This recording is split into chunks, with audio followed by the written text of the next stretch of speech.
So I wanted to give you a definition of self-care as a Christian woman. It's humbly valuing the beautiful masterpiece God has created in you. So it's humbly valuing the beautiful masterpiece God has created in you by doing all within your power to take care of that masterpiece spiritually, physically, emotionally, and mentally, so that you enjoy the full life God intended, so that you can be a blessing to others. So I wanted to give you some tips for self-care, just some kind of like random tips in the different areas. So let's just kind of dive into this. Realize, first of all, that you have to take care of yourself, because sometimes as women, we can become like martyrs almost, like we're just doing everything. We are like super women. But if you run yourself into the ground spiritually, emotionally, physically, mentally, you will be of no good to anybody if you're dead. And I mean not just physically dead, but emotionally dead, mentally dead. I mean, we've probably all been kind of dead in some of these areas before, right? Because you just like run yourself into the ground and you're not going to be any good to anybody. And even if you think, oh, I'm still functioning, well, are you fun to live with? Are you a bit irritable? Are you a bit cranky? Are you the quarrelsome wife that's talked about in Proverbs? It's better to live in a corner of the roof than with a quarrelsome wife. So, even though we think, well, I can do all these things, I don't have time to take care of myself. Well, at some point, you really aren't too good for anybody, right? They're like fleeing your presence. That would be a clue. So, spiritual self-care, I've said this so many times, but I'm just going to say it again. Take time to nourish that relationship with God. I mean, really, the rest of your life could be falling apart, but if you have a strong relationship with God, it'll carry you through the storms of life, right?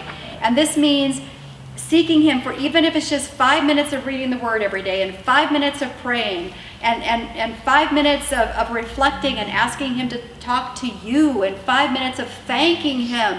I mean, we can do this. If you can't do anything else. I mean, I know so many women are like, well, I got to get to the gym first, and they squeeze God right out of the picture, right? I mean, we've probably all done that before. Well, I've got to do this, and I've got to do that, and then we wonder why our life's a mess, because we didn't put first things first. So I'm just going to strongly urge you, I know with my knower that this is really important, that you've got to put God first, that everything else will start to be much better in your life, and you'll be refreshed in so many areas when you put God first. Okay, some of these things are like, duh, but let's just talk about them. Mm-hmm. Take time to exercise. Well, I know I don't have time to exercise.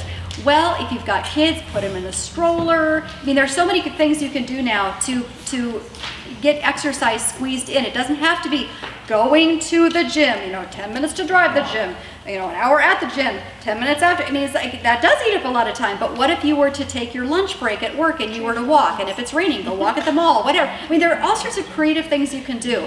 And if you have kids, put them in the stroller, get them on bicycles. They can ride bikes while you're riding bikes, or you're walking, or whatever. There's so many ways that you can do this that often we just kind of come up with the excuse, well, I just can't do it.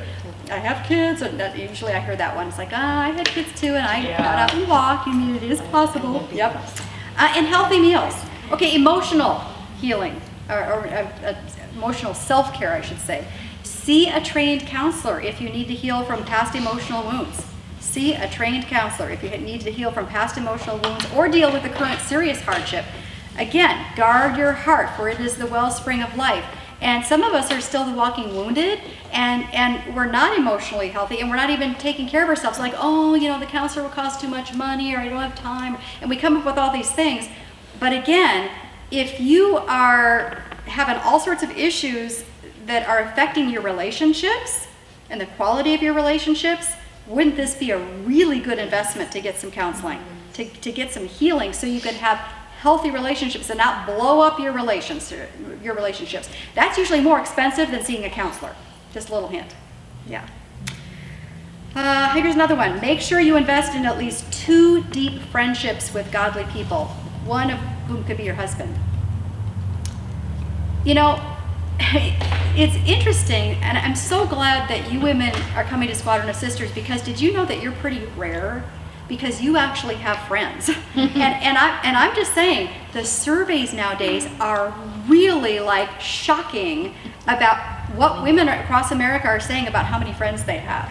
Less than 1. Yeah. The average woman on an anonymous survey, probably would never admit it, in a group setting or anything, has less than one friend that she could call, that, would be there for her kind of friend. And so that's part of the reason we're even having this group. I mean, we're doing all sorts of things, but one of the things that we're all about is establishing friendships, and our mission statement says, linking arms together, because we need each other. Next idea, do not allow yourself to be disrespected or abused emotionally, and certainly not physically. Do not allow yourself to be abused emotionally and certainly not physically. You can walk away from people if they start to get abusive. You can do it respectfully if it's your husband, but you can walk away. You can establish boundaries. There are examples of boundaries in the Bible, believe it or not. One of them is Titus 3:10, and it's a great example of a boundary in a situation. It says, warn a divisive person once, warn them a second time. After that, have nothing to do with them. That's a boundary, isn't it? Here's another idea. When people in your life ask or expect you to do things for them, consult God before saying yes.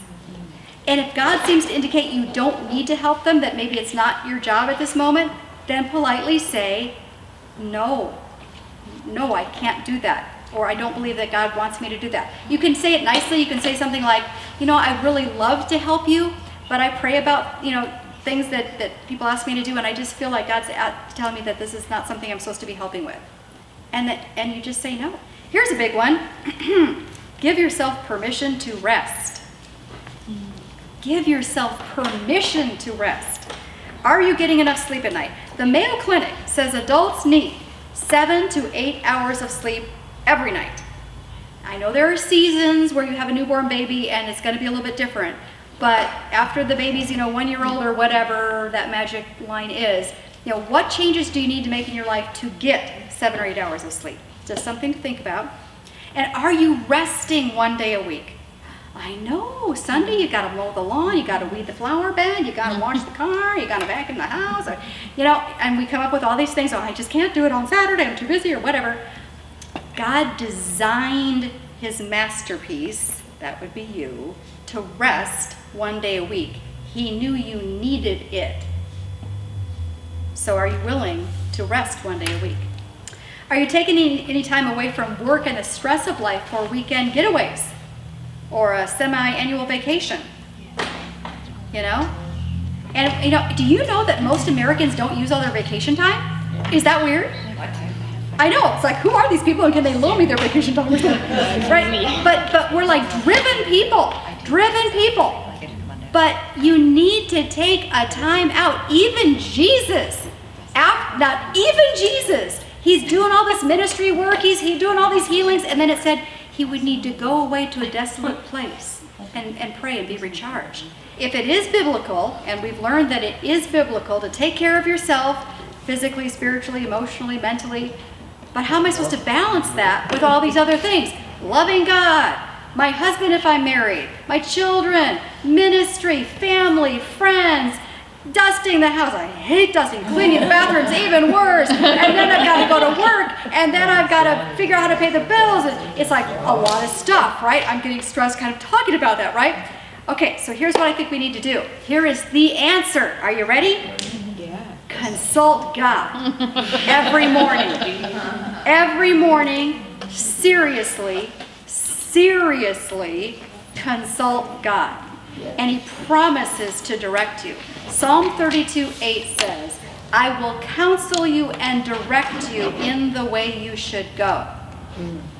That's a nice verse, isn't it? That's a nice promise from God. I will counsel you and direct you in the way you should go. Now, how are you going to hear that counsel? If you listen for the counsel, which means quieting yourself for a moment with God and bringing before him all these different areas of responsibility, all these different areas. Loving God, your husband if you're married, self-care, your children, work, money management, household management, friends, relatives, ministry, bringing all those things before God every morning and pausing before him and saying, like just have your list and say, Lord, what do you want me to do today? What would please you today when it comes to loving you? And then you pause and ask him to just speak to you. And then you bring the next thing.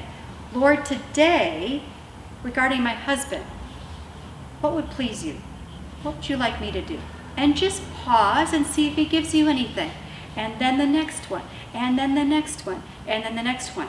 And that's how we balance life. Because